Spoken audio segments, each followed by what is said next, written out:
Tune in to News Across the Galaxy, where they talk all things LA Galaxy with the Nag Boys. Let's start nagging.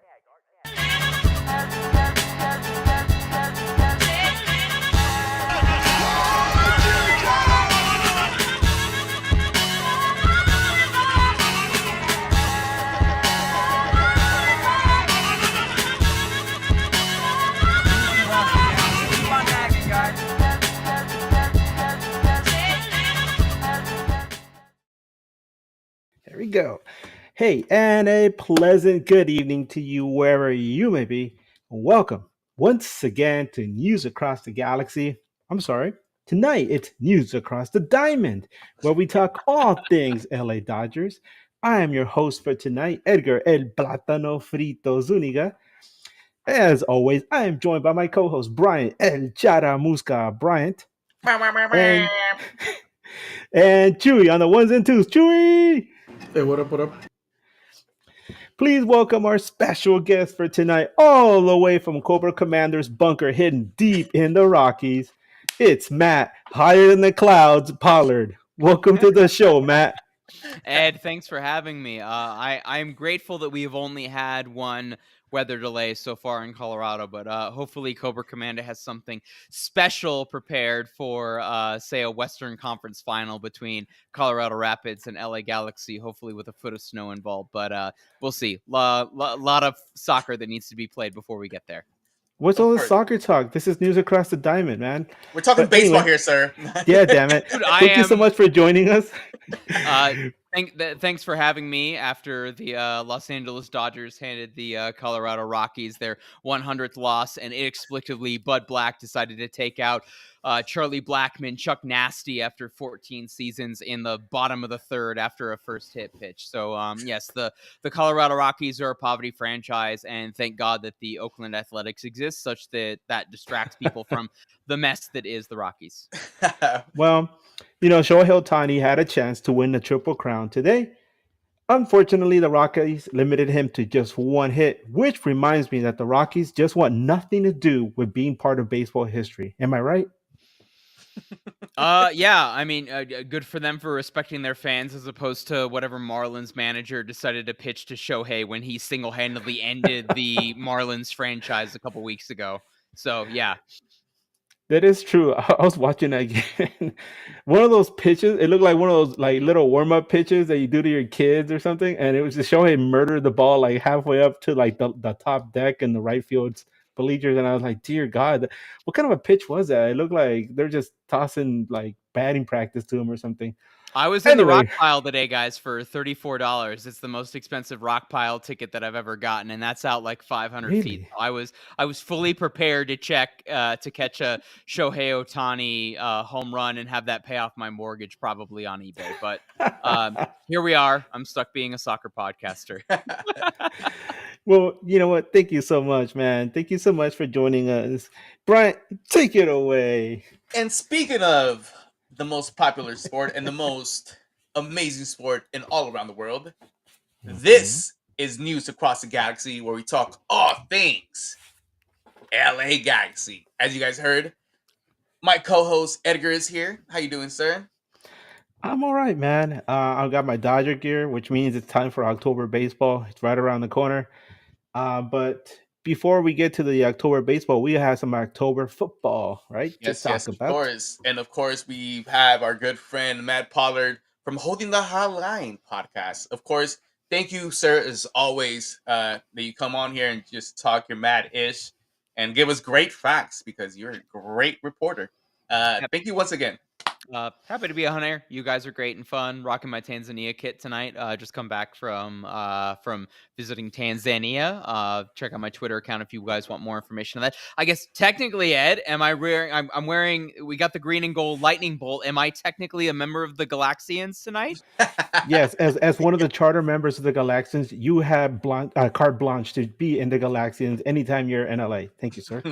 All right, thank you for having me. 96 original, since I don't have any. I officially now I got a there's a buddy who scalps stuff on eBay and also does thrifting as well, and he found some old 1990s Rapids gear, dark green, and he gave it to me for $150. So I now have some OG Rapids colors. So I'll have to wear that in section 1 whatever when I show up for a game at the Diggity. But Ooh, that'd be beautiful. And of course, I'm your host, Bryant Lobos, the guy who has an acting Academy Award trophy somewhere back here, but I really don't. Before we get into some Rapids and LA Galaxy stuff, we're gonna do some housekeeping. Edgar, I know you mentioned this earlier in our little group chat Yes. about a rumored player from our specifically from River Plate. Can you please elaborate on that? Yeah, this comes from a website, The View from Avalon. They report that there's rumors swirling around potential moves for the LA Galaxy. And one of those players is Pablo Solari, a River Plate forward. Um, it's a river, and you're thinking to yourself, okay, well, LA Galaxy and MLS has gone down in South America and it picked up some pretty decent players, but how often has a player been linked to clubs such as Napoli, Udinese, Krasnodar, and Crystal Palace? So LA Galaxy is in the mix of all these different groups. Um, and I have a friend who is a very good River Plate fan. So I reached out to our buddy Kevincho, who covers Sporting Kansas City, to ask him what he thought about the news and about this player. He had this to share. He said he's a really talented player. He's not getting enough minutes with Marcelo Bielsa, only because he had to overhaul the entire squad. But Solari has saved River Plate in so many ways outside of scoring. So I asked him, does LA Galaxy have a legitimate shot of getting him with all these different clubs pursuing him? His response, he said, so obviously big name clubs, but Napoli seems more likely. His thing was minutes. Crystal Palace will be tough, and so will Napoli, but MLS could give him way more minutes, so I think it's that balance. He says Napoli even have that squad, but they will need to rotate for competitions. But MLS will obviously make more sense if he wants the exposure. I don't know what you guys think. I What? think we're always saying how LA Galaxy needs a little bit more depth up forward because we love Miguel Berry, but man, the boy can't start, right? What do you Yeah. guys think? So on my end, as a Galaxy fan, this is one of the things that I am happy to hear as a fan because you want to hear rumors of players who are dominating in their respective league and are able to get their name out there to intrigue other teams to be in their squad. If the LA Galaxy is in the running with teams like Napoli and Crystal Palace for this certain player, it not only does this make the LA Galaxy look good from the front office perspective, it just makes the league look good. When you can just go out and see players of this caliber who are being rumored to maybe not the biggest clubs in Europe, but franchised clubs in Europe that could probably uplift his career. And if the other guys is in there, like you said, Edgar, coming to MLS is not a bad thing anymore. It used to be you come to MLS to retire. It's not the case Yeah, thanks, anymore. man. Thanks for like dragging the league through the ground there, buddy. It used to Jeez. be. It used to be that. It used to be that. It is not that anymore.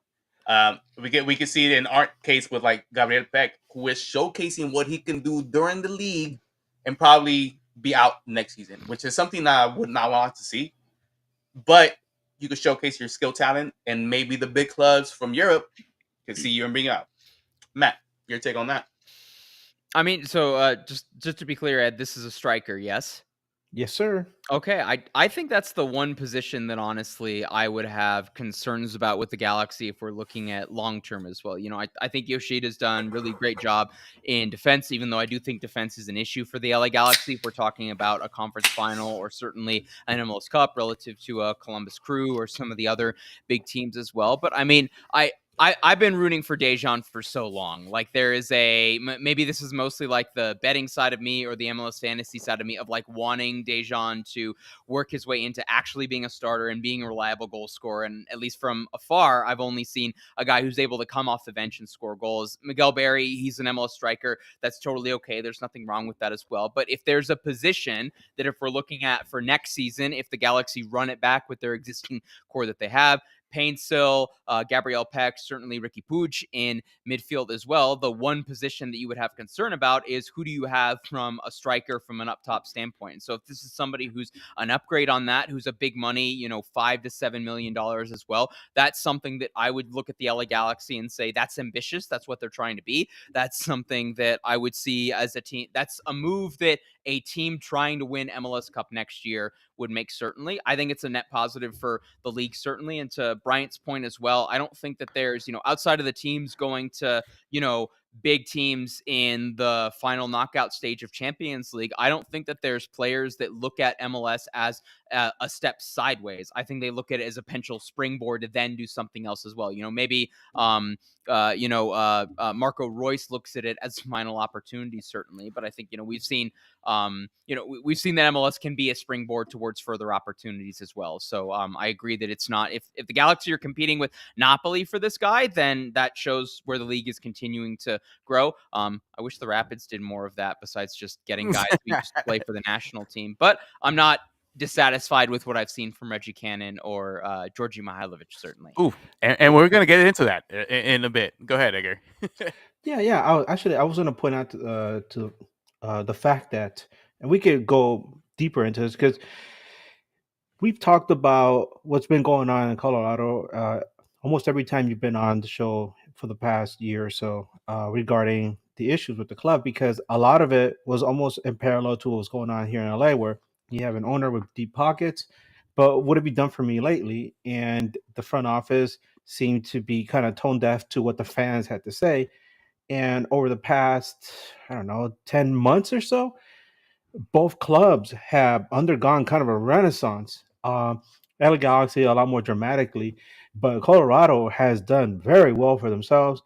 And I just find it what an interesting parallel that both these clubs a year ago, everybody was upset, torches and pitchforks, right? And now, like there's more excitement back in the stands. There's that little buzz that you feel as you're entering October, because the playoffs are around the corner. What can you say about that from your perspective? Because like you said, back in December, did you expect this from the Colorado Rapids? No, to put it bluntly with you. Regardless of what happened yesterday against Minnesota United, regardless of what could happen this week against LA Galaxy and then Seattle Sounders on Saturday at home, the club's done a spectacular job of raising the floor on the field. I still have question marks about what's going on in terms of the ceiling and whether or not this team could actually be a dark horse for an MLS Cup. But I mean, certainly Georgi Mihailovic has been absolutely fantastic getting Rafael Navajo over the line at the valuation in which they were able to do was certainly good. Apparently the Rapids police are coming for me, unfortunately. I don't know if you guys can hear that. We can. KSC sent them after you. Oh my God, no.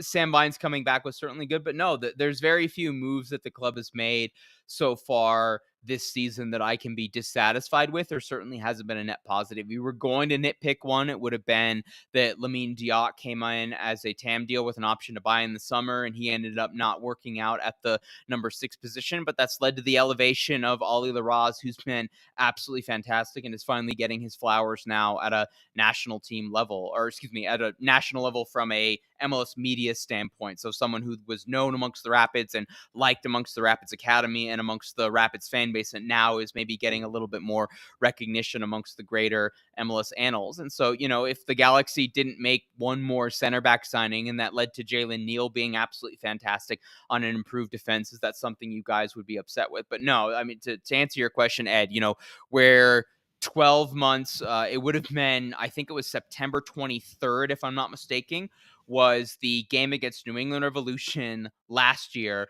That was the walkout from C38, and you had the black banners in section 117. The fans, the players, the badge deserves better, and I think absolutely the club has delivered on that as well. And I'm still so overwhelmed and joyous and relieved of what the team has been able to do in the last 12 months. And regardless of what happens this week in the final 3 regular season games, regardless of what happens in the playoffs, I mean, if you're a Rapids supporter, I don't know how you can look at the 2024 season with anything but pride and joy and enjoyment for what this team has done so far. And regardless of what happens in the next month and a half, what this club will be capable of doing come 2025. Um, I was gonna add, just real quick, just to punctuate things. You mentioned that you guys have only had like 1 or 2 weather delays this season. Is that a coincidence? Because I think that's proof that Cobra Commander is a Rapids fan, right? Last season he was upset. Yeah, he had that weather dominator working overtime. This season he's just sitting back with his little, with his binoculars, like superb. I think Cobra Commander, if nothing else, empathized with Rapids fans and decided that delaying or canceling games because of weather was going to be better than making you sit through and watching really, really turgid football. So I think at the very least we can rule out Cobra Commander is not an RSL supporter. But yeah, where's Cobra Commander originally from, Ed? Do we know? What's Cobra? What is Cobra Commander's backstory? We don't know. It's shrouded in mystery. But oftentimes, you see that the Cobra base is located somewhere up in the mountains where there's snow, and so hey, the Rockies work perfectly. According to AI on Google, in G.I. Joe, Cobra Commander established its preliminary organization in Springfield, a small American town fallen on hard times. So we're pulling a Simpsons situation. Is Cobra Command based in Springfield, Colorado somewhere? Is a good question. No, There Homer you go. Simpson would not allow that. I will guarantee you that. He would not allow nobody coming into this neighborhood and doing all that. But before we get into some Colorado and LA Galaxy talk, I do want to do some LA Galaxy stuff. It's some housekeeping per se. There is statements out there. There is news out there that Greg Vanney is rumored to get an extension with the LA Galaxy. Now, before we get into this, I want to give you some stats of what he's had throughout the years. In 2021, when he first got hired, he ended up in 8th place with a record of 13, 9, and 12. No playoffs. His DP players were Kevin Cabral, Giovanni. Well, what was the brother's name? I forgot his name. What? Jonah Dos Santos. Why did I call him Gio? Jonah Dos Santos. And my fault. And Chicharito Hernandez. In 2022, they ended up in 4th place with a record of 14, 8, and 12. The only DP change was that Douglas Costa was on the roster. Horrific. 2023, the LA Galaxy ended up in 13th place with the record of 8, 12, and 14. And that included a boycott. And in that boycott, our very own coach, Greg Vanney, mentioned that was a distraction and we were just noise. Insert 2024 Will Kuntz. He's given him everything that he's needed, including veteran players like Diego Fagundes, Maya,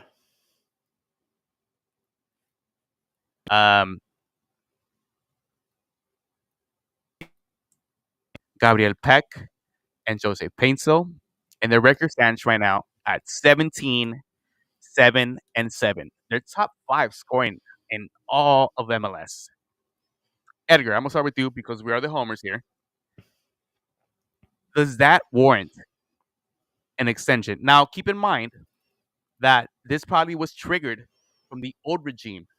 If you make playoffs this season, you get that 1-year extension. Is that warranted? And if it is, would you give him the extension if you were Will Kuntz to maybe another 3 years. It's funny because it reminds me of all the low hanging fruit that the Klein organization had set up for this franchise. Where, hey, you scored 3 goals, you get like a 10-year extension, with bonuses on all the kits that are sold.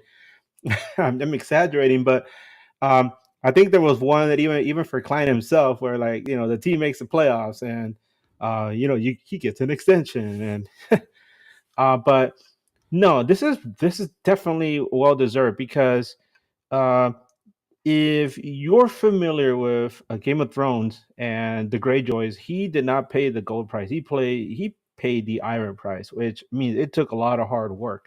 Nothing was handed to him. He had to deal with a very difficult situation. At one year, the Galaxy missed the playoffs, where it was like an issue at the RSL SKC game, where it came down to some real weird chicanery at the end, and Galaxy just missed out on because some referees just could not figure out the bar situation. And then he went through some difficult seasons. There was the boycott. There was like a lot of really just bad situations, a ton of injuries, and look at where the club is now, right? They put the right people in the front office. They set up things just right for them, and they bring in the right people to substantiate what Vanny is trying to build. And now, my goodness, I just like Matt was talking, like back in December, if you would have told me LA Galaxy would be top of the West, undefeated at Dignity Health Sports Park, with an opportunity to make some noise and maybe even claw their way to the MLS Cup, I would have been like, "Whoa, how high are you, man?" Because that's incredible. But so definitely give the man his flowers. I mean, Vanny came here. He loves this franchise. He was one of the '96 originals, and he brought some good people along with him, like Dan Kalishman, Kevin Hartman. These are all people that love this club, and you could tell because they put so much effort into making this club a contender. And of course, he couldn't have done any of this without Will Kuntz helping him in the back office. So, yeah. For me, it seems that it's a recency bias because we're so successful right now that I feel that what Coach Vanning has done before, and it's a good thing because it overshadows it, right? We've been an unsuccessful team for the past 10 years. When he came in 2021, it wasn't as great till it is right now. Matt, with a record of Greg Vanny just coming into the LA Galaxy, he's 59, 37, and 51. If that was your coach with the Colorado Rapids, would that person deserve an extension?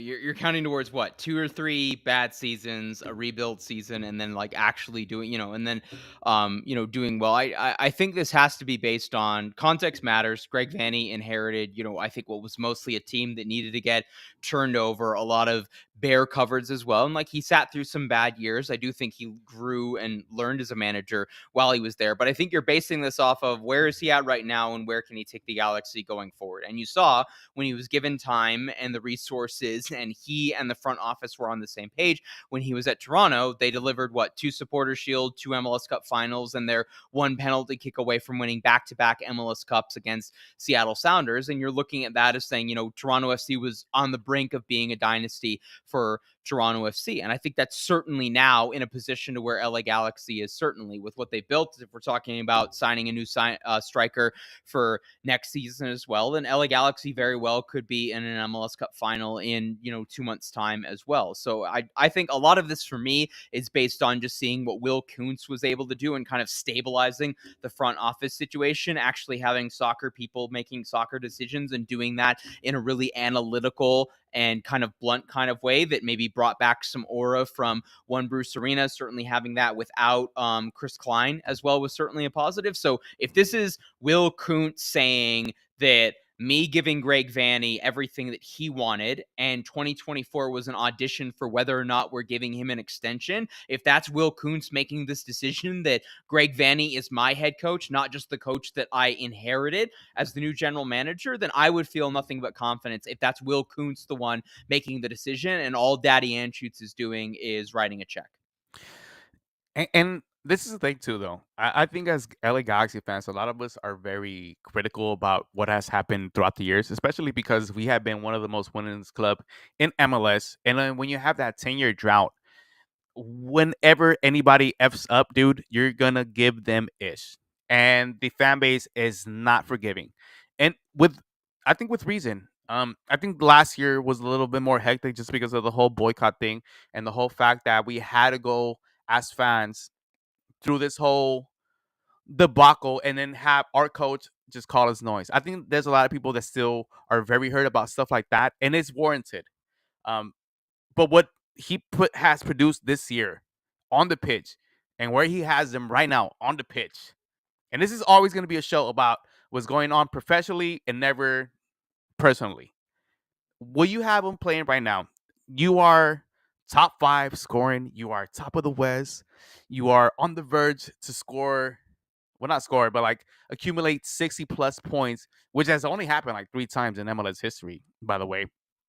One of them ended with two of them ended with a title, and one of them didn't happen.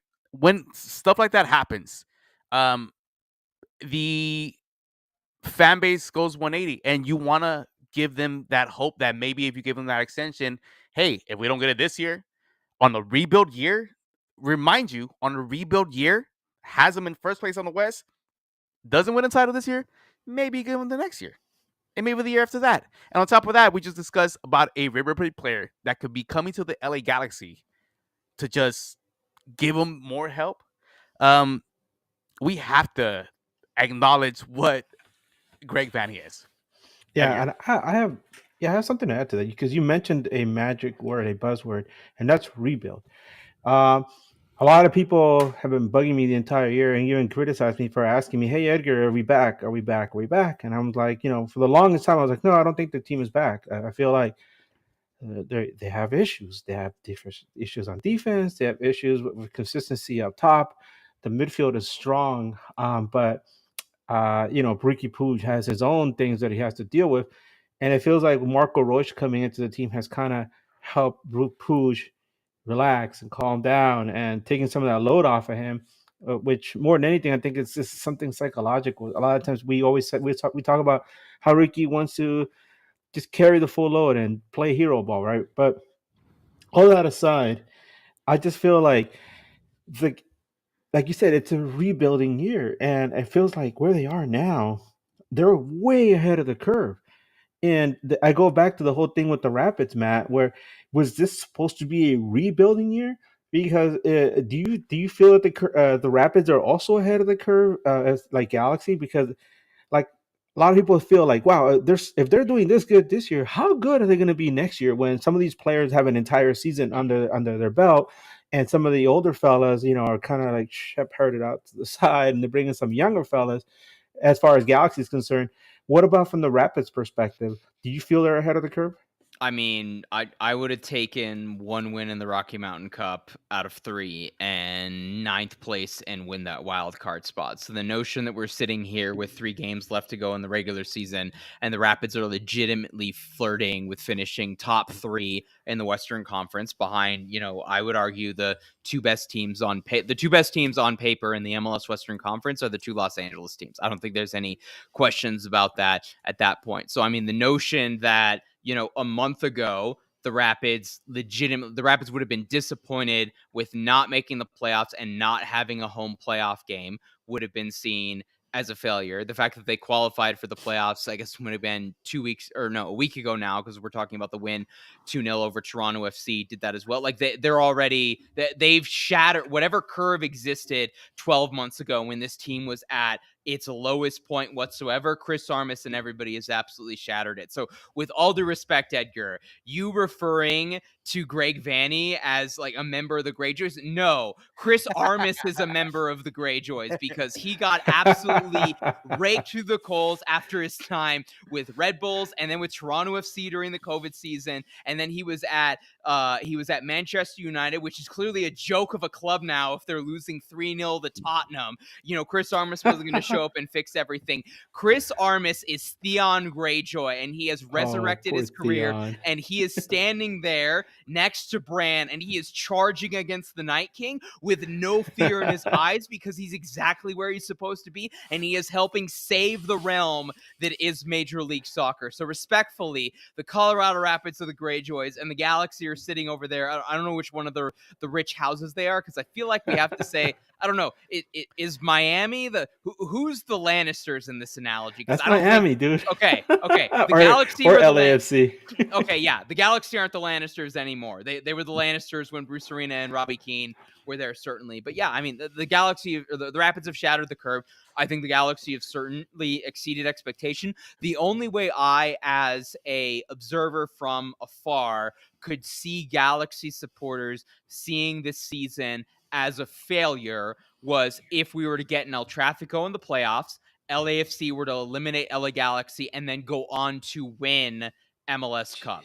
If Galaxy end LAFC's season, everything else after that, even if we're talking about a blowout loss in Cup to Columbus or to Cincinnati or even Miami, I think we have to see that as absolutely doing better. So in that regard, I say this as someone who asked Bryant, I think this was back in February when I was on the show, do we see the LA Galaxy, by the time they win their next trophy, are they doing it under Greg Vanney? And Bryant, you said no. I said that meant that Greg Vanney entered the season on the hot seat. I'm now prepared to say if Greg Vanney gets a 2-3 year extension, like, yeah, probably the Galaxy are in a final or, certainly in position to win a trophy for that. And in that regard, LA Galaxy have exceeded expectations this season.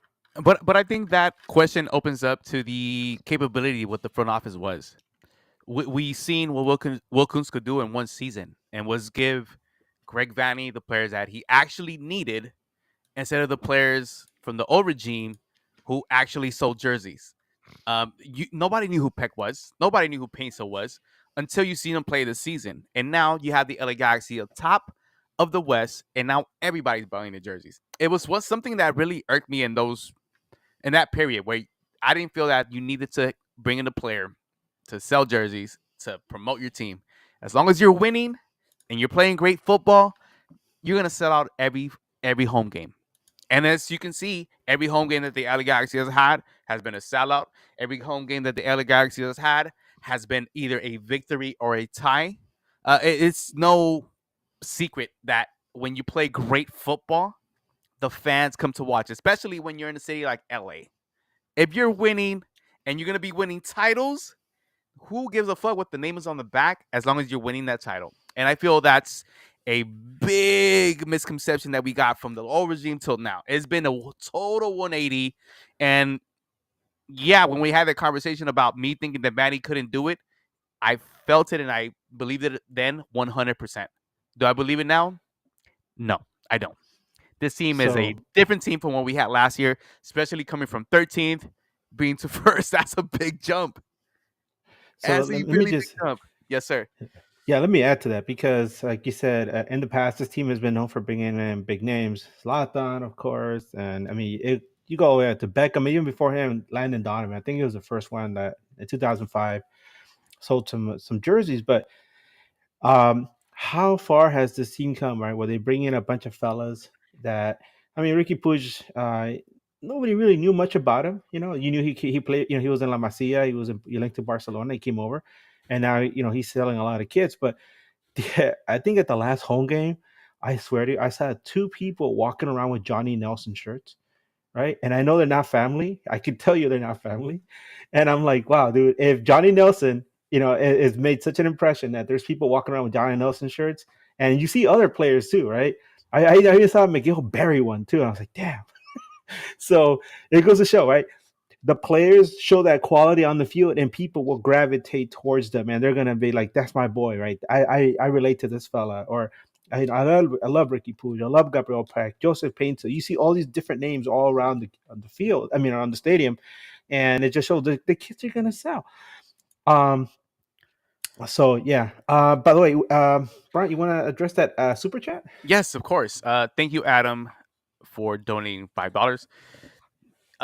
He says you might went over this, but who's Rapids' leading goal scorer, and how's their defense? I think this is a question for you, Matt. Well, we can can we address that like as we get into the preview for the match? Is that okay? Can Okay, we table that? so we'll table that and we'll come back to that because this is very important, especially against. This is going to be a midweek match, so it's going to be very important going into it. Go ahead, Edgar. Finish your thought. Oh no. By the way, my friends, I just want to point out that we are in the presence of Mr. Matt Pollard, right? Higher in the clouds. Yes, sir. The Major League Soccer Western Conference beat writer of the year, as voted upon by entire MLS community. So let's give him a hand. Thank you so much, Matt. Like I said, it's always a pleasure having you on. But dude, how did you feel about that? Because that came out of nowhere, right? Let's go, baby. Yeah. Yes, sir. I was nominated for this last year. I was nominated for it again this year. I mean, yeah, look, I beat out two guys who covered St. Louis and then somebody who covered one of the Cascadia teams. I can't remember. I'm in shock, to be honest, still. Like, I can't believe that I actually won this. It's a bit of a popularity contest, I will admit that. But the fact that there are so many people in Colorado who follow the Rapids, who think that what I've done over the course of the last 8 years is a value to where that was worth amplifying. And there's so many of my other colleagues, fans, other people on social media in the Western Conference who see value in what I do from a Rapids perspective, coming at it from another market as well, is extremely humbling and honoring. So I'm still kind of in shock that I've won the award, but at the same time, I'm grateful that so many people saw value in what I did, and it's nice to see the Rapids finally get recognition for what they've done this year to improve, as what I think a lot of people refer to as kind of the doormat or the punching bag, the punch line of the MLS Western Conference, and it's nice to ride those proverbial coattails towards getting my own recognition as well. And I'm certainly going to be enjoying that, and I've included it in my Twitter bio right now. So clearly it's real and it matters. Congratulations, sir. By the way, you know how far we've come? I swear to you, the last time I went to a Galaxy game, I saw somebody walk around in a Rapids kit and it said Pollard on the back. No, you're trolling me right now, Edgar. There's no way. That would be awesome, though. Or it didn't happen. Facts. Yeah, it was your co-host that we saw here last time. No, Rabbi doesn't have a Pollard shirt on the back of it. That would be cool, man. He's got one of the holding midfielders. He's got Connor Ronan, or he's got Michael Azira, or somebody else on there, or a Nick LaBrocca, or fellow former LA Galaxy player Jeff Lorenowitz. He has on the back of his shirt. He might have had that one, to be honest. Okay. He might have had that one. Okay. I forgive Edgar for mistaking one ginger from another, certainly. Jeff Lorenowitz and I are often misunderstood and mistaken for each other, I'm sure. But Matt, you got to hang up a little banners like somewhere in the back, the room right there. That's that has everything on there with Matt Pollard, and put it up. And that way, every time people come on, they're like, "Oh, we're in the presence of greatness here." Yes. Before we do get into the current form of the teams and what's going to lead up to this, I see a message on the group chat that I think is very important to acknowledge from Dio Martinez 77. Kuntz has been great, and the best thing he did was help Vanny remove the dead weight. I 100% agree with that. He also mentions that being said, the notion that Vanny had zero to do with this team's success is just plain wrong. And I also agree with that. Like I mentioned earlier, last year was a whole different thing. I did not believe this man was able to get this prolific, historic, monumental team of MLS back to its glory days. And right now he has me believing. Not just me. I think every LA Galaxy fan feels the same way. especially how we're ending the season. It's usually around this time in later years that we go away to a certain team and we always have a decision day and we miss out on the playoffs or Oh we God. get the shit into the stick. Right? Yeah. Right now, we are in a perfect position to control our own destiny, and if it doesn't, then we could still get home court advantage. We haven't seen this in quite some time. And it's very telling what Vanny could do and what he has done with this team. It could be a whole different conversation about what could have been in the past, but we're not going to be in the past anymore. We're going to be in this current time that we're actually winning because we don't want to be depressed from the old shit. So, yes, Vanny does deserve his credit. I still think he does some knuckleheaded changes when it comes to like subs and stuff and where he decides to do them. But overall, the LA Galaxy is rolling. And it goes to our next segment, which is the current form of the LA Galaxy. Edgar, the LA Galaxy are 2-1 in these last 3 games. I believe they've scored 10 goals, but, and this is the stat that I hate, they've received 8. Still remain in the West up top. What does this tell you as their current form, Edgar? Well, it's one thing I keep saying is that there's like so much inconsistency in the back. I think we mentioned that people that we expected to be already solid players are starting to show signs of fatigue. One big example is Mickey Yamane, who has been pretty solid the entire season, but some of his miscues have led to leaving Jalen Neal exposed in the back, and Jalen has not been able to respond, or he's just been overwhelmed by really potent strikers, and he's been left out to dry, and that's kind of messed up, right? Because you look at Neal, and he's still learning, he's young, um, and that's people like to point fingers, and they will point fingers at him, but when you look at things and you reverse it and you're like, oh yeah, it all started over here. Mickey Yamane missed his assignment, or you didn't get back on time.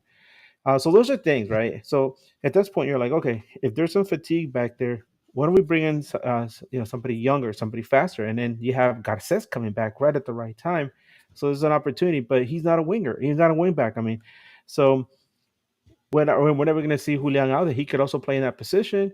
But right now, I just feel like LA Galaxy, as potent as that offense is, they just got to figure out a way to um, shore up that defense, because they might run into a team in the playoffs that would just limit their opportunities up top. And then you got to fall back in that defense. And if that defense isn't up to the task, then whatever expectations we have for this club are going to fall short. Throwing that question back at you, Matt. The Colorado Rapids are 1-2 and have been receiving a lot of goals. Um, is the away factor a big deal for the Rapids, or do you think it's something else? I'm starting to question whether or not it is fatigue. If you look at it, you would have had goalkeeper Zach Steffen has played every single minute so far this season. I think Andreas Maxu, veteran center back, has only missed 1 game as well. Prior to Cole Bassett would have been rested for the FC Dallas game, which was the first game back from MLS play, and then he missed last night at Minnesota United with a quad injury, which is not believed to be long-term or serious or anything. And those are the only 2 games that he's missed so far this season. I'm starting to wonder whether or not it's fatigue more than road form versus away form. But certainly these last 2 performances on the road, losing 4-1 to Sporting Kansas City, who were playing better, who were going into a Open Cup final against LAFC, which they lost, who are now eliminated from the playoffs, and then to lose to what I would argue is a mid at best Minnesota United team, and to have both of those performances be really lackluster, non-competitive. You lose the 1 game 4-1 with a garbage goal at the end to prevent the clean sheet, and then you lose 3-0 to the Loons on the weekend as well. Like, that is a concern for me. How much of that is fatigue? How much of that is the fact that this has been a excellent home team and a slightly above average away team over the course of this year? I'm not entirely sure, but I think certainly this week coming up, having LA Galaxy on the Wednesday and then Seattle Sounders at home in the final home game of the regular season is going to be really, really telling. And regardless of whatever people want to say or people want to think about this Rapids team and these two results maybe being an indication that they are paper tigers, if nothing else, they have been the bounce back kings this season, and they followed up every single bad performance or bad loss or multi-goal defeat with a really good performance, usually at home, and usually a convincing victory as well. So we'll see. The Rapids will have a lot of say into what Saturday meant come Wednesday night against the LA Galaxy, and I would not be shocked if we see a spirited and very intense and very focused performance for 90 minutes. Whether or not that gets a result, we'll find out. Oof. And we'll get into that in a little bit. But we got a super chat. Thanks again, Adam. $2 super chat. He says, how many of the years do you think they extend Greg Vanney? I know from our personal NAC chat, our very own Spenny has said maybe 3 years after this one that he already got extended from making the playoffs. But I do want to hear your perspective, Edgar, on that. How many years do you think Greg Vanney gets extended? I think it's a year or two, because they're not gonna do it that long. I think it's they're going year by year for evaluation, but I don't think it's anything long term at this point. I think that's fine. I think if that's the case, then LA Galaxy is just being cautious because they want to evaluate what happens year to year. Like we said, it is a rebuilding year, and if what we see next season is a sign that things are on the up and up, then yeah, sign him up for a bigger extension. But I feel like Greg Vanney's not somebody who's just gonna just grab his stuff and go if things just don't work out, in the playoffs, or if there's some difficulty next season. Because when he first came to the club, like we said, it felt almost like a homecoming. This is the club where he first started, and he has like this emotional investment in the LA Galaxy and the supporters, and I feel like he's here for the long haul. I mean, he's been through some tough times already, and he hasn't left. So I feel like he's here to make sure that this club is in a better situation than it was when he first came in. Oof. Well, it seems like the only way you could go up, that you could go is up from here. Of course, if some freak injuries happen, if whatever it is, right now they look good. First year rebuild, you got to give them that 2 more years to maybe see what could come off that whole. See what the fruit gives, right? It's one of those. You got to give it time. You can't just fucking rush everything and expect to hit lightning in a bottle at the first try.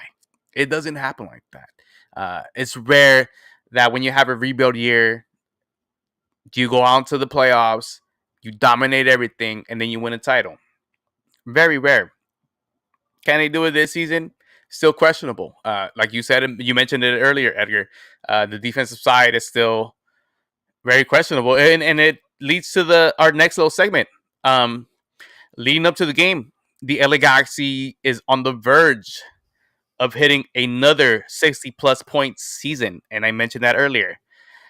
The first one was in 1998 with 68 points. They ended up in first in the conference, won a Supporters Shield, no title.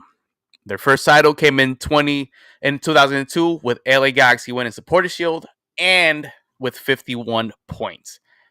That's not 60. Next title they won was in 2005. Came in as fourth in the West with 45 points and won the whole thing.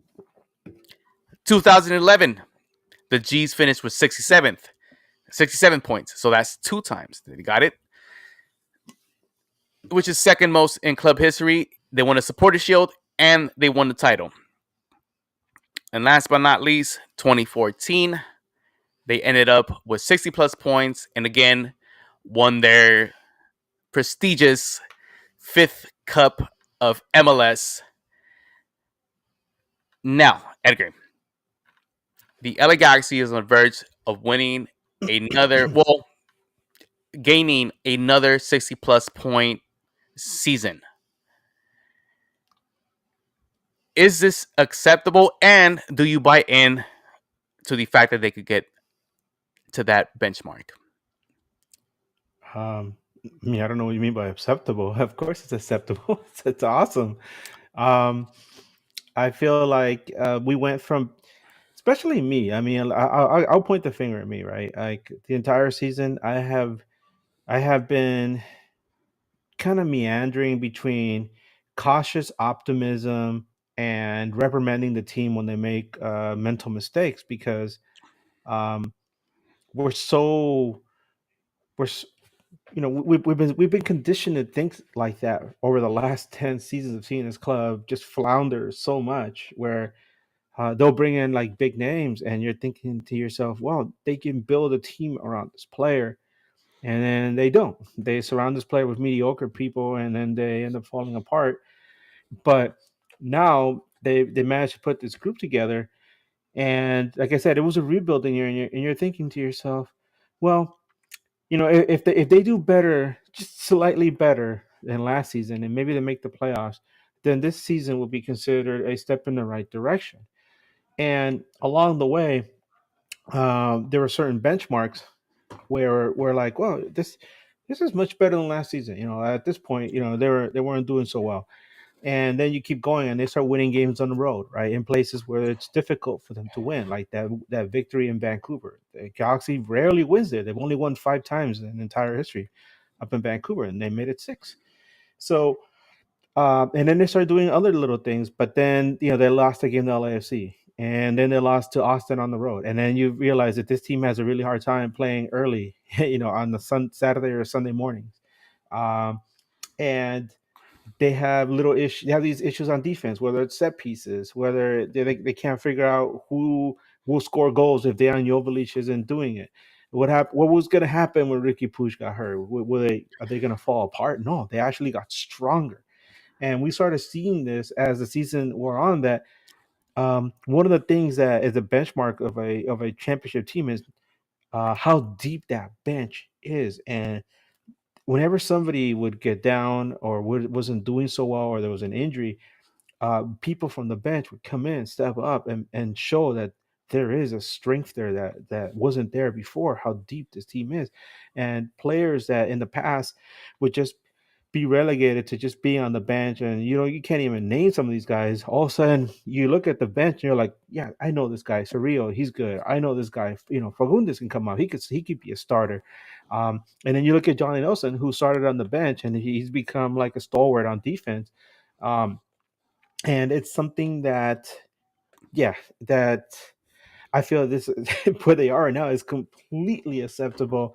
It is amazing. It's awesome.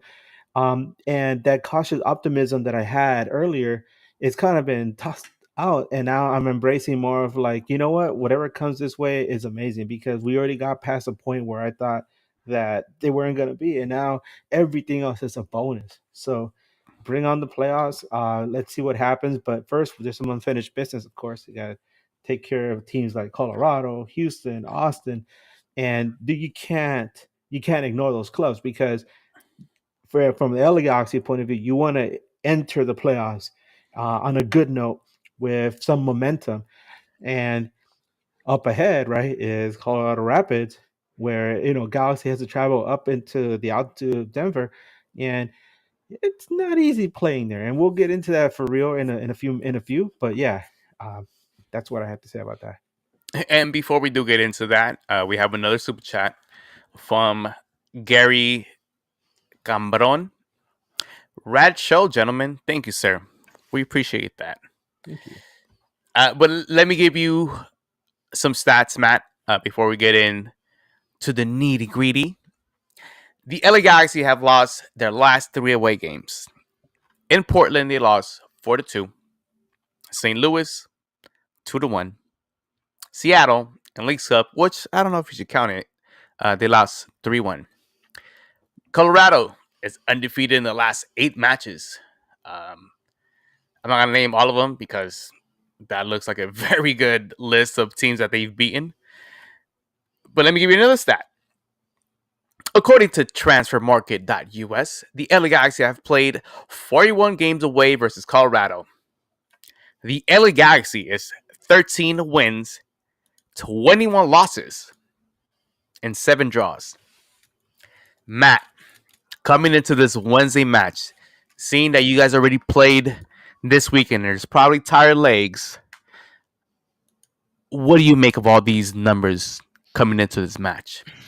Well, I hope we'll see some squad rotation from the Rapids. I hope we'll see Calvin Harris come back into the squad as well. We'll see about Cole Bassett and Sam Vines and whether or not they're fit to come in. Again, as I've mentioned, those injuries, a quad for Cole Bassett and then a hamstring issue for Sam Vines, which goes back to Leagues Cup, are not to believe to be long-term issues. But I mean, yeah, to your point, Brian, I mean, I think this kind of affirms what I think, the three of us and Chewy have probably thought about MLS for a long time, which is a lot of good teams on paper are really, really good at home, and going on the road in MLS can be really, really difficult, and dealing with the travel, even with charter flights and everything, and having to deal with different climates or having to rotate your squad like the Rapids did at LA Galaxy, or LA Galaxy having to deal with altitude midweek as well. Like, it's not always easy, and there's no cooking like home cooking. So as I mentioned, I think we'll see a spirited response from the Rapids to right the wrongs of what happened this past weekend. And if we'll see a lesser version of LA Galaxy than we saw in this reverse fixture, I wouldn't be totally surprised. I think the Rapids can certainly get a result. I think they're the more likely team to win. Let's wait till we see the injury reports on Tuesday afternoon before I give my prediction on that. Bryant, do we want to respond to the super chat about Rapids goal scorers now? Yes, gonna, let's do that. Before we get into it, I also want to add it's something that we can't just gloss over which is when you think about who LA Galaxy has played the most in the entire history of the franchise. A lot, San Jose will come up because San Jose was one of the first rivals LA Galaxy played after that first game against New York. New York Metro Stars way back in '96. The next team that Galaxy played against was the San Jose Clash, and we were now San Jose Earthquakes. They have played them 85 times in the regular season. We're talking regular season here. You know who's right behind that at 84, and it's going to tie it at 85? The Colorado Rapids. The Colorado Rapids, right? So that rivalry goes all the way back. I mean, I don't know if it's a rivalry, but that competition against the team, one of the 96 originals, is there. It's something that we can't just ignore and be like, oh, it's just the Rapids. No, there's history there. And I also want to point out, because we're talking about playing on the road is hard, right? Playing on the road. You know how hard it is for LA Galaxy to play up in Denver, Commerce City, wherever, Colorado. The last time LA Galaxy won a game up there was in 2017. It was a 3-1 win. And since then, it's been losses and 1 draw. It is hard to play up there, okay?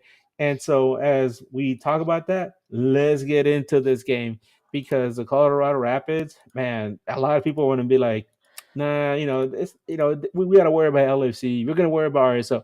No. Do not sleep on the Colorado Rapids. And let me bring it up because it's something that needs to be mentioned. I ran a poll earlier this week. I don't know if you saw it, Matt. I asked about the potential playoff teams LA Galaxy was going to face. And bring it up. I said, hey, everyone, with 3 matches to go in the MLS regular season, LA Galaxy seems almost certain to clinch the top spot in the Western Conference. Anticipation is building for a run to the MLS Cup final. But which of these teams do you think is the biggest threat to Galaxy's run to the Cup? I named 3 teams, and then I put other. Right? When I asked people, hey, just name a team. Number 1, without a doubt, right? LAFC, 41%. And number 2 was RSL, 34%. And then other, people were naming different teams, right? Seattle, maybe Houston at 17%. But in last was Colorado Rapids at 8%. And I keep telling people, do not Sleep on the Rapids, man.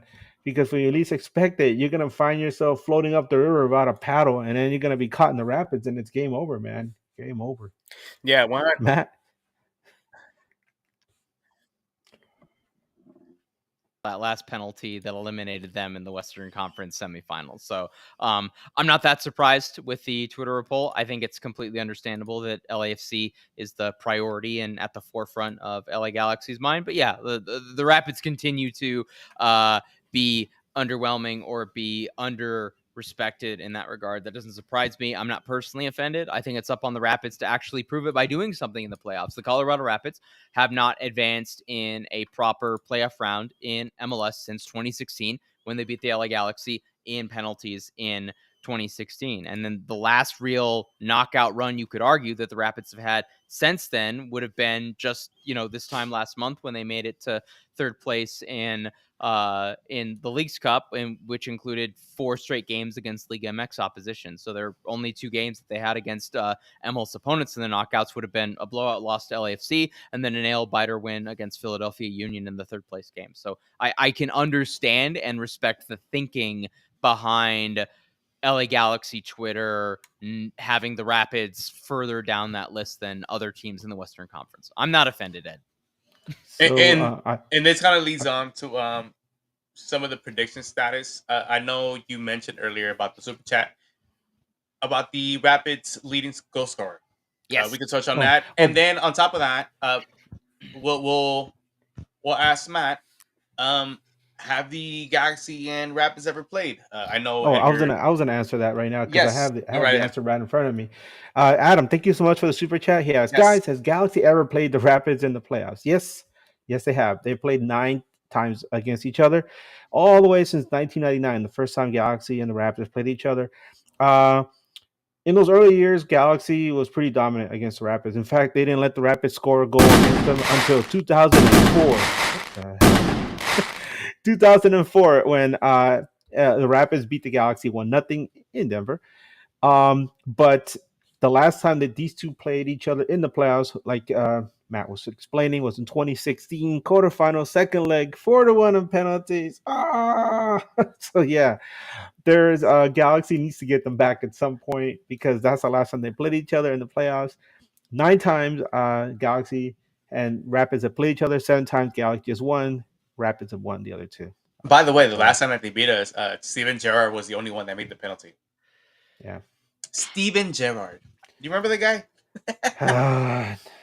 Arguably one of the best center mids of the Prem in his.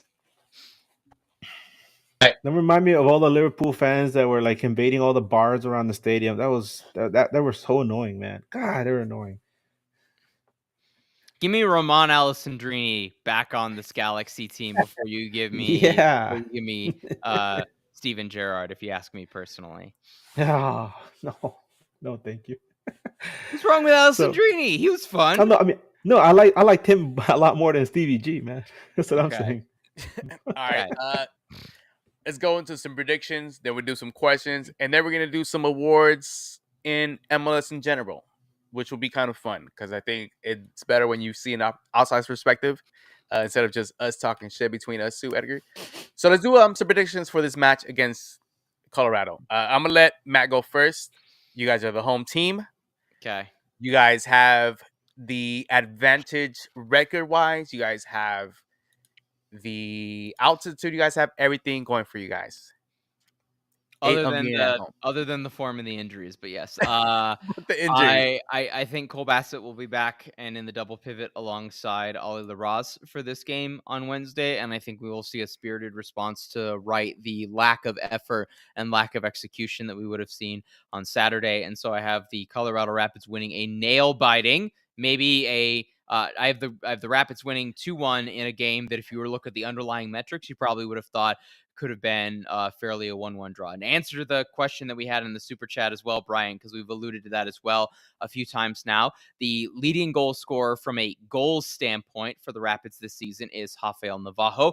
Brazilian striker, was on loan to start the season and then was acquired for possibly a club record. It's him and Georgi Mihailovic are the two highest transfer fees in club history, both this calendar year, and he is sitting on 14 goals and 5 assists. He has a number of goals on penalties. Granted, Georgi Mihailovic is taking penalties more recently. Hafa has done a really, really good job of occupying the center back. So even if Hafa is not an effective striker from a chance creation on his own on Wednesday, I think he will occupy Yoshida to then create space for a Georgi Mihailovic, a Cole Bassett, a Jonathan Lewis, etc.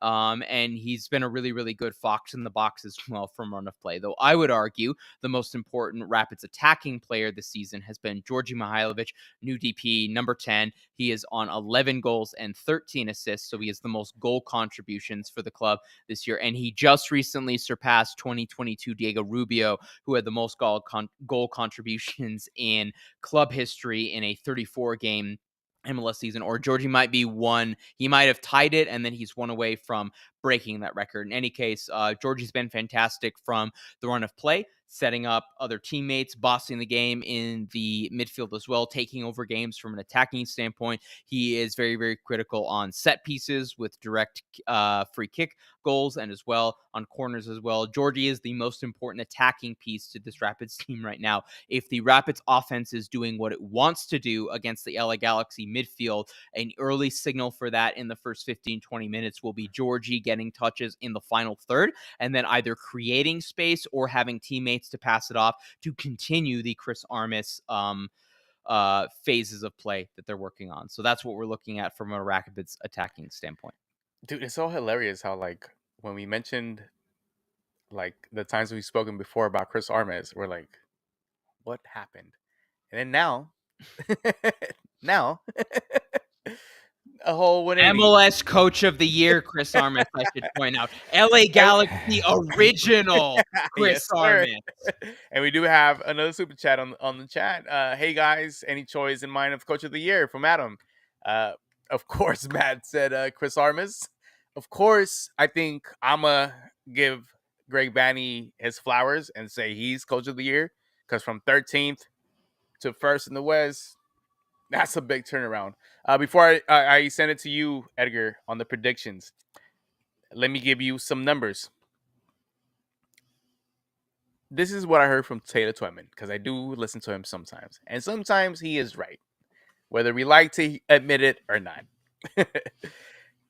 Aside from the LA Galaxy being a top 5 scoring team in MLS, the LA Galaxy has had 12 matches with 3+ goals, coming into an away match against a very sturdy home Colorado team. Edgar, how are we going to fare in that environment, that high altitude, and a team that just came from a loss and wants to come home and show their fans that they're ready for the playoffs? Well, I have a trivia question for you guys, and obviously you'll know the answer, but maybe the people that are listening to us or watching us live right now don't know this, especially if you're not one of the 96 originals. But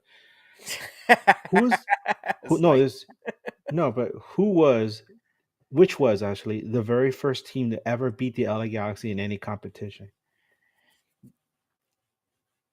First game ever? Colorado Rapids. Yes. LA Galaxy in 1996 started off on a really good streak. I think they won their first 13 games in a row. Then they went up into Colorado expecting to win again. And Rapids were like, sit down. And they beat the Galaxy 2-1. Yeah, this is way back on June 30th, 1996. I can tell you right now, I mean, I could try to remember, but my brain is fried. But I'm looking it up right here. Goal scored by Roy Wegerle and Sean Bartlett. Hey, Roy Wegerle, man, he was really good for the U.S. national team during that time. Yeah. Yeah, that was. I remember watching that game, and I lost my mind after that game. I was like, no, no, how can I lose these guys? No, and I remember Galaxy kind of had like a crisis after that. They started losing games, and they went from like being undefeated to like losing a bunch of games, and they needed to like rebound towards like the last 5 games of the season to like really get into the playoffs and make that run to the cup. But yeah, the Rapids kind of like punched them in the nose, and Galaxy just kind of stumbled around for a bit for a while. So I interviewed a bunch of players from the 2010 Rapids team, and they all remember like the third or the fourth last game of the regular season. It would have been the Rapids would have won an absolute nail biter against the Galaxy in Carson. And it was like 2-1 or 3-1. And David Beckham, hypocritically, Jamie Smith says that David Beckham came up to him after the game and said, like, you guys were the better team. You deserve to win. And that was the start of the run for the Rapids, thinking that they could actually go towards MLS Cup. And I think if we were to, maybe I'm creating something here, Edgar, as well, but like maybe is that the loss that broke the 2010 LA Galaxy that year from a playoff perspective?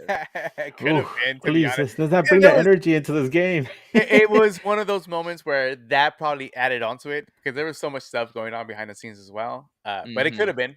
It could have been. All right, 2010, 2016, 1996 as well. Rapids here to break the LA Galaxy. Let's go, baby. Well, well, let me address Adam's super chat because, like I said, you guys already answered a choice for mine for coach of the year. I'm gonna be completely unbiased. I'm gonna say Wilfred Nancy. I feel like he has maintained a just sustained excellence with Columbus Crew. When you talk about uh, teams that legitimately could win MLS Cup, you have, of course, Inter Miami, right? Like, and then you have you kind of laugh about it, like, yeah, Inter Miami, but then you get serious and you're like Columbus Crew, Mhm. and yeah, Wilfred Nancy, man, he's built a juggernaut out there. Yeah, they barely lost to Club America and the Copa Campeones. You can't take anything away from these guys, and I feel like um, they're one of the maybe two, maybe three teams that are 90% going to be there in MLS Cup. So whether you're a Galaxy fan or a Rapids fan, you're listening to this, and you want your team to get to the MLS Cup final, chances are you're going to run into Wilfred Nancy and his crew, man. Yeah. So you got to get ready for them. Really good team, by the way. I think best team in MLS currently. But yes, sorry, Edgar, cut you off. Go ahead. Yeah, I'm just gonna go back to this game. All time Galaxy, like we said, all time Galaxy and Rapids have played each other in Denver, Commerce City, 41 times. The Galaxy have only won 13 times out there. Colorado, I mean, 21 times. I mean, why not? It's a tough place to play. Um, God, I would really not like for LA Galaxy to lose this game because I would love for them to just say, "Hey, we own the West. Let's just focus on that." Because then you got to do that Texas two-step with Austin and Houston. And I know the Austin game is a home game, but man, that team is so weird. Um, I want to say Galaxy's going to win, but I don't see it. I'm going to be as positive as possible. I'm going to say 2-2 draw. But I would not be shocked if Galaxy lost that game to the same scoreline that Matt just mentioned. But if it's gonna be if we're gonna say positive anything, I say 2-2 draw, and I'm gonna sit on that 2-2 us. One of the things that is intriguing to me about this matchup is that it's two playoff teams going into this match. One trying to remain with a healthy, positive score on their end, and then the visiting team coming in there showing that they could go anywhere and probably cause some chaos in the playoffs. For me, I don't think it's important whether you win or lose. I mean, it is technically on the standings, but I want to see them build good habits, especially away in the place where the high altitude is a factor. A team who has been very good at home and who have a great, 8 streak at home win, and then the Galaxy who's very poor defensively. I think those things are gonna have to be worked out in this match, especially against, like I mentioned earlier, a team that's in the playoffs. Do not count Colorado out of this one. They're gonna show up. They're gonna come in hungry. They're gonna come in trying to get some points off the LA Galaxy, and they also want to prove that they could compete in the playoffs against a worthy opponent in the LA Galaxy. For me, I would want to see this team win, but it's a midweek game against a team who already played during the weekend. But the hunger is still going to be there. It feels more like a tie, so I'm going to go with Edgar. The shit is the rotations. You have to play Austin on the weekend. And I think the home game in Austin, you have to steamroll that team to show everybody in the West, in particular, that you're ready to win everything. I know, and it feels disrespectful to say this, but it feels like this game against Colorado is a stepping stone to showcase what we can do at home. Because if you get that home court advantage, I think you're pretty much set. But that's just me. I say a tie. I don't mind if it's a loss, but I just want to see good habits within the Vanney system in this particular match. Is that fair? Yeah. Don't sleep on the Rapids, man. Don't sleep on the Rapids. Yeah, that's the thing, though. You can't sleep on them. Let's get into some. I know we're at the end of MLS season, and I think we all kind of have like a certain taste of what certain teams are. What team's the best in the East? What team's the best in the West? What the dark horse is? Who? What in this? How about we give some MVP awards? Not just from our teams. I think just MLS in general. I'm gonna start with you, Matthew. Who do you think has that MVP trophy already in the case? I mean, if Messi didn't miss so many games, I think the voters probably would have gone with him, and they might still go with him. I think if you're going from a narrative standpoint of who has put his team on his back and been kind of the, when I look back at the 2024 season, before we even get to playoffs, who am I going to remember? And the two players who stand out for me, I'll pick one from the East and one from the West, are Cucho Hernandez in Columbus, making it to, I guess, 3 finals, technically winning one of them if we're talking about Leagues Cup, and Columbus very well could be winning another MLS Cup before the end of this year. I've been so impressed with what Evander's done and how important he's been to Portland Timbers and just the individual spectacularness of what he's had. I think Lucho Acosta has taken a step back from what he did in 2023 when he won MLS MVP. For me personally, I don't know that Messi's played enough games and been as consistent, even for his age and for his greatness, relative to a Cucho and an Evander. If we're talking about Rapids MVPs, I think it has to go to Georgie. What he's done at the number 10 position, he's likely going to break the club assist records for a season. He's likely going to break the club goal contributions record, and he has been the straw that has turned the drink, that has made life so much easier for Rafael Navajo. He's done good work when nobody else has been firing offensively. He's fed the wingers, he's fed the center backs on set pieces, and he's been the main target for defenses to try and shut down. That has then led to space being left open for a Cole Bassett. So Rapids MVP, Georgi Mihailovic, no question for me. I will withhold on between Evander and Cucho who I will vote for. I want to see what happens in these final 3 MLS match days and whether or not Columbus is going to make a run towards a supporter shield. I think either of them would be deserving. I also think, regardless of what I just said, Messi would also be deserving. One of the scariest thing about you mentioning Evander is that it seems that this is kind of Portland's MO, right? They get hot towards the end of the season and make a run at the cup. And you have a player in Evander who has 31 contributions for Portland Timbers. This guy, not only did he whoop our ass, he made us look really bad. He has made everybody in MLS look bad. Edgar, I know you mentioned in a cross pod with the New York City guys that you think Luis Suarez is probably an MVP. Do you still stick with those guns? Yeah.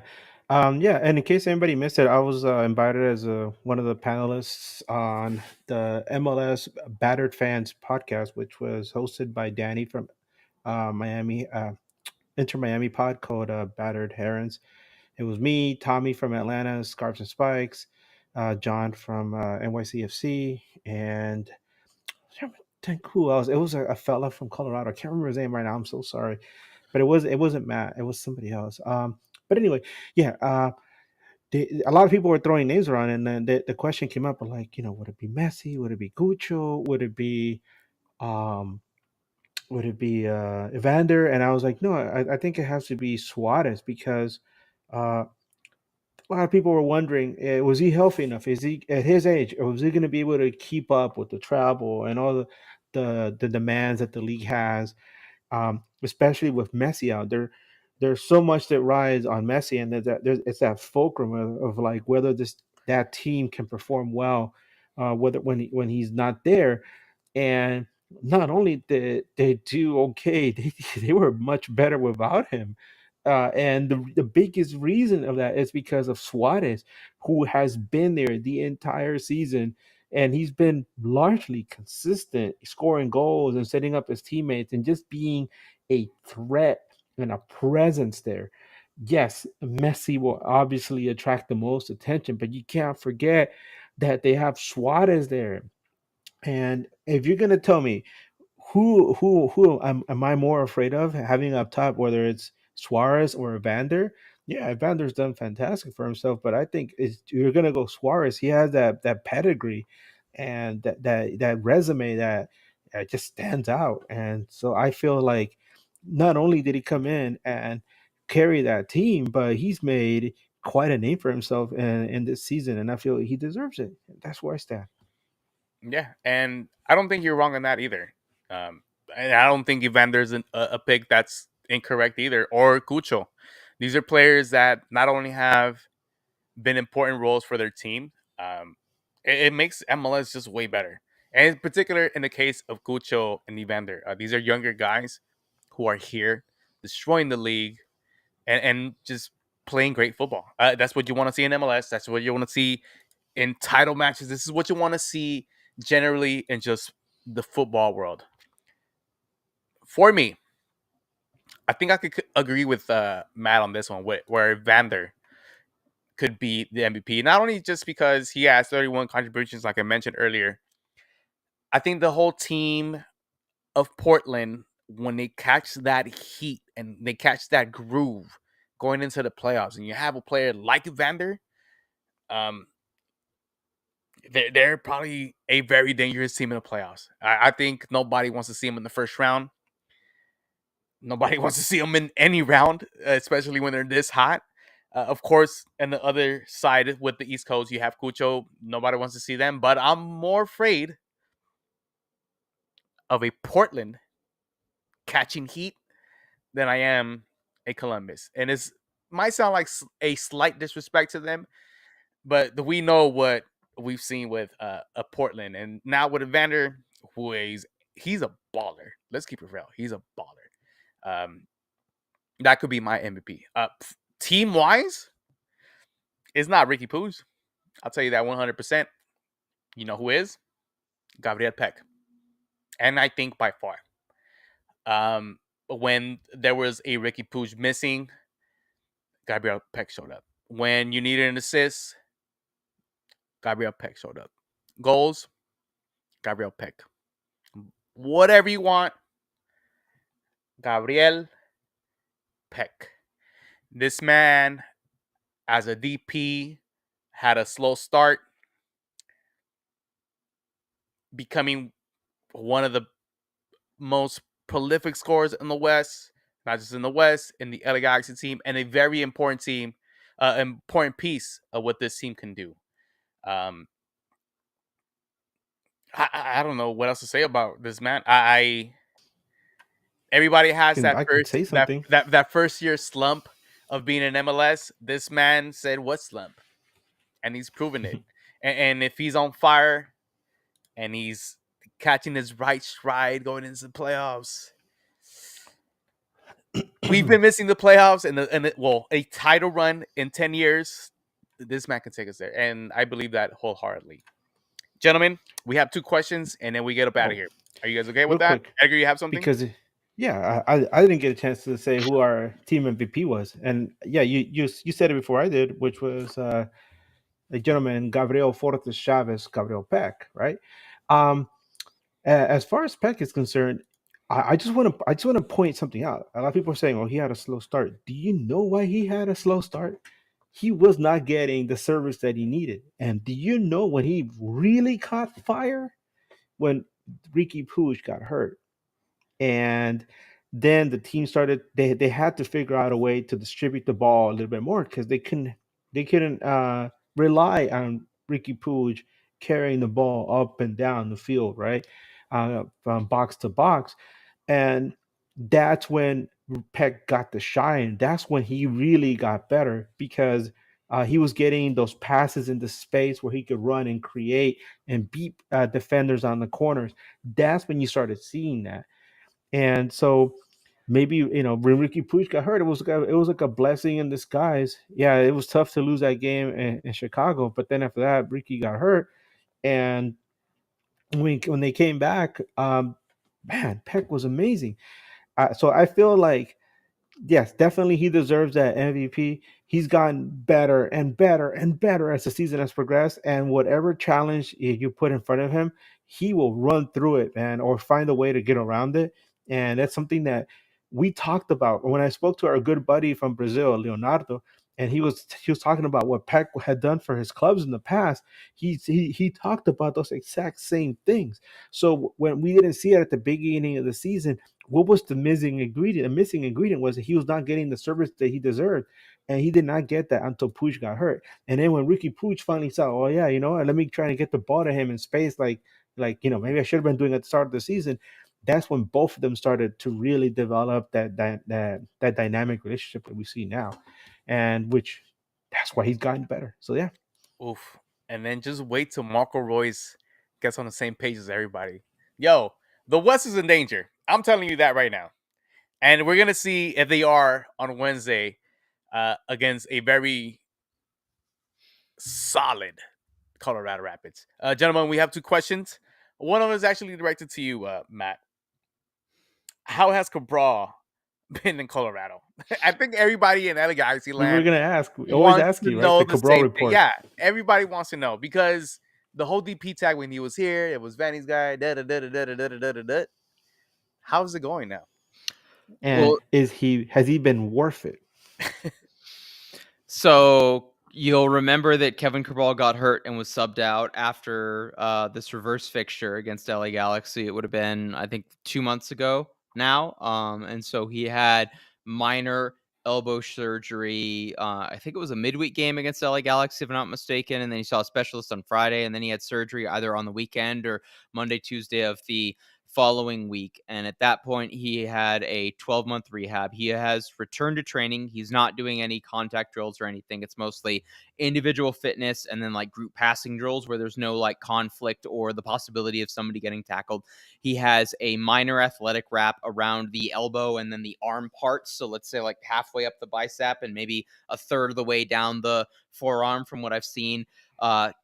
Standing relatively close to him. So he has not played since that goal that he would have scored against LA Galaxy to make it 2-1 at the time, set up by Jonathan Lewis. But up to that point, he had, I think it's 5 goals and 4 assists, or I might have those numbers flipped. It might be 4 goals and 5 assists. And I would say that he's been worth it. He's been he's been a good catalyst for the team's transition game when nothing else was really working. If nothing else, Kevin Cabral was galloping into open space in a spot where it was really easy for one of the midfielders or for Sam Vines to play him forward and to have him facilitate what the team was doing in transition. In that regard, he was more of a build-up play counterattack player rather than a guy who was maybe creating that final pass or certainly that final shot. He was the guy getting open to start the counterattack to then pass to a Cole Bassett or a Georgi Mihailovic, and then they make the final play that then goes to a Calvin Harris or an Omir Fernandez or a Rafael Navajo. I don't think that he's worth a DP tag given what the Rapids have shown now that they're capable of doing financially. If we're talking about Rafael Navajo or Georgi Mihailovic, certainly. If he were to come back on targeted allocation money or a max, a max budget deal, what 800, 900K in total compensation for the year, I don't think you'd have any Rapids fans certainly complain about that. There's a very easy argument to make that prior to his injury earlier against LA Galaxy that he had been the best winger for the Colorado Rapids. And I think he'd really just settled down, whether it was the expectations from him coming to, one of the marquee teams in the league that had a major French player before that, or, whatever expectations came because of the transfer fee that Kevin Baxter had reported on, what, 5-6 million. I can't remember what that number was off the top of my head. I think it really just settled into, he's at Colorado Rapids. He had a really specific role for things to do. It wasn't necessarily going to be based on what he was doing from a goal scoring perspective. And if he just put his head down and focused on the circles of control and what he could do individually to make himself better, to make the team better and help the team succeed, whether that was a defensive work rate standpoint or what I just mentioned about their counterattacks, and not necessarily focusing on the price tag and what that meant in terms of expectations for him from a goals and an assist standpoint or the DP tag or whatever. I think he found a level of peace and a level of happiness and fulfillment of expectations. And Chris Armas had done a really, really good job with him from a coaching standpoint, and the players generally liked him, and the front office was, thought that he was a worthwhile piece that they were going to build around going forward. If he's willing to take a pay cut, I think next year is the last year of his deal. Ed, I might be breaking some news on here. I have heard that there are expected changes to the MLS roster rules and regulations for 2025 that would make Kevin Cabral, with an existing contract, a tameable player come the start of the year. I don't know what the mechanism is behind that. I don't know if they're changing something with like the U22 slots and the DP slots. I don't know if they're raising the threshold for what max TAM or is whatever, but I have it on good authority that the Rapids will have a out for Kevin Cabral's contract in his final guaranteed year in MLS of making him a TAM player. And if he were to be a TAM player come January 1st of 2025 and be back and be fully healthy, and if we're talking, 5 goals, 4 assists, so 9 goal contributions, 2/3 of the way through the MLS season, if we're talking about whenever that game would have been against LA Galaxy, so let's say 15 goal contributions on the whole of the season, then I think Rapids fans are happy. And I think he's worth the amount of game that they gave up to LA Galaxy for that. And I don't think Galaxy fans should have any grudge towards Kevin Cabral, what he did previously. And I think in some weird way, the the few Cabral stands that still existed at this point can see what he's doing, and as long as he's not doing it against the LA Galaxy, can find some peace and joy and celebration in the player that he was able to become, in spite of that not coming to fruition when he was wearing white, blue, and gold. Oof. Do you feel he has a future with this team after that DP contract, or like I said, the tammable, bringing him down to a tammable deal? Do you think he has a future with the Rapids, or do you think maybe he's going to try and return to Europe? That's a good question. I think it comes down to what that money ends up looking like. Is he willing to, if he's willing to take a pay cut and if he's willing to be a TAM player, I think the Rapids would take him back in a heartbeat. I do not have a good sense of the French market. I remember is it Rennes? Somebody folded recently. I can't remember who. I know obviously Nice signed Moise Bambito, 6 weeks ago on a max, on a record transfer fee coming out of Colorado Rapids. Is there a Ligue 1 side in the middle tier? I don't know, a Strasbourg, I'm blanking on French first division clubs right now that aren't PSG or Marseille. I don't think he's going to either of those teams. Who are willing to pay him, $1.82 million a year. I think that's the question. If he's willing to come back at 1.3, 1.4, and the Rapids can get him on TAM, I do think he fits stylistically what the Rapids are trying to do. I do think he fits the game model. I do think he fits the age profile of what the Rapids are trying to do. I can tell you Chris Armas really likes him as a player. The coaching staff sees a lot in him that the Rapids were able to get more out of prior to his injury. I can tell you he's well liked for what he's done in the locker room and on the pitch. And in particularly, he's been absolutely fantastic from a defensive work rate. He has covered up a lot of the warts that have come from a broken Sam Vines coming back to Europe with his tail between his legs after he missed out on Champions League with Royal Antwerp. And he earned a lot of kudos and a lot of respect within the Rapids dressing room. So I think a lot of people want him back. I think he'd be willing to come back. Is he able to get more money in France? Is he able to get more money on, I think, Ed, correct me if I'm wrong, he'd have 5 years of experience within MLS, I think he would be eligible for MLS free agency going into 2026 if he wanted to. So That'd be interesting. who knows what that would look like. That opens up a whole nother can of worms as well. But yeah, I mean, if he says right now, hey, I'll come back for TAM in 2026, I think the Rapids would offer him a contract extension tomorrow. So I have another question related to that because a lot of people saw him as as a failed experiment, right? A lot of people were like, "Oh, this guy just did not work out." But then he goes to Colorado, and it's almost like he went to like a rehabilitation camp, right? And now he's a serviceable MLS player. What does that say about the Colorado Rapids organization and what they've done with him and some other players that maybe just things weren't panning out for them, and then they go to Colorado, and maybe is it the lifestyle out in Denver and Commerce City? Is it just the Colorado vibe, or is it that you can say Chris Armas and his cohorts are doing things the right way? I would say it goes back to the aura and the approach the club has had from a front office and a recruiting standpoint. And this even goes back prior to Chris Armas, prior to Robin Fraser. I would even put this on, Anthony Hudson, who was a failed manager for the Rapids. The Colorado Rapids are the revenge of the island of misfit toys. If you are a player who has fit out in MLS everywhere that you've been, and you're just looking for an opportunity and people who are going to accept you, and a club that's going to play young players and ask you to just work really hard and put your nose down and ignore the noise, ignore expectations and everything, then it is an organization and a fan base and a community and a city and a state that will, on the whole, reward you. And this, I would even put this back to 2018. Kellen Acosta was the start of this, and they did the exact same thing with Marc-Anthony Kaye. They've done it with Jonathan Lewis. They're doing it now with Kevin Cabral. This is a place where players who've been cast off, who've been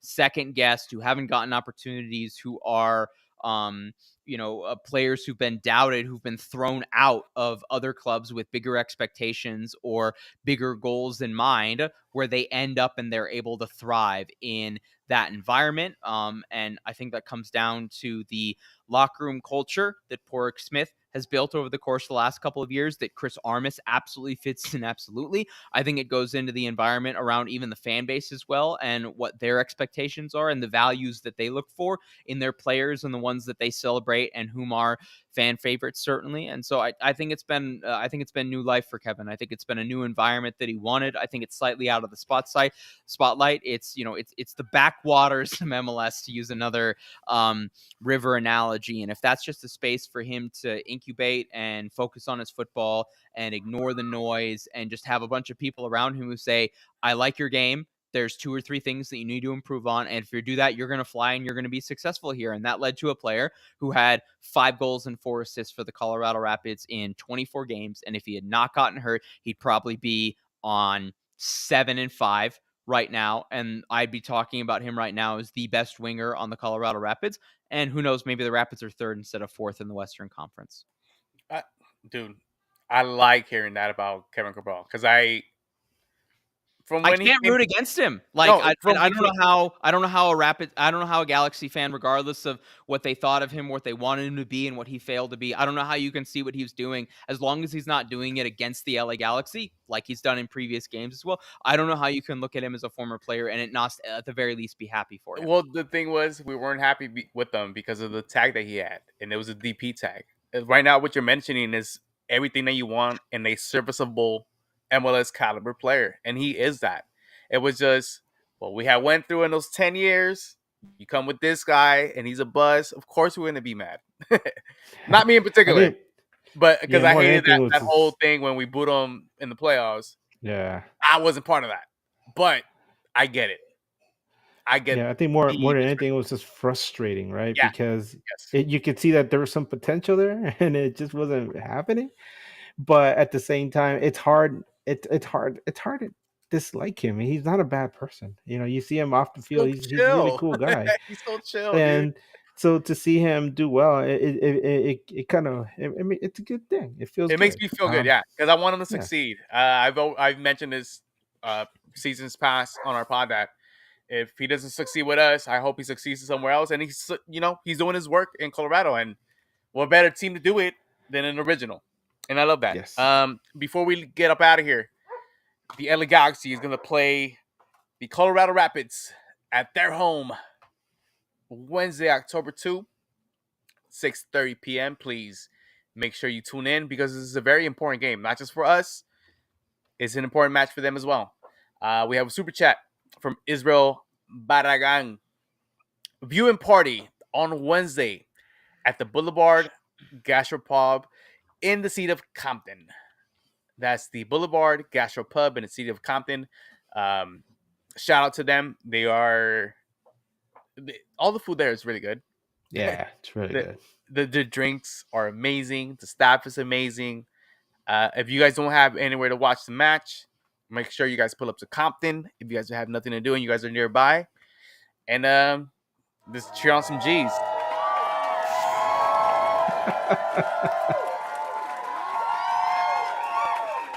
Thank you once again for joining us on a special Sunday night, talking some ish about our teams, giving us some facts, and congratulations once again for being the MVP of all writers in MLS.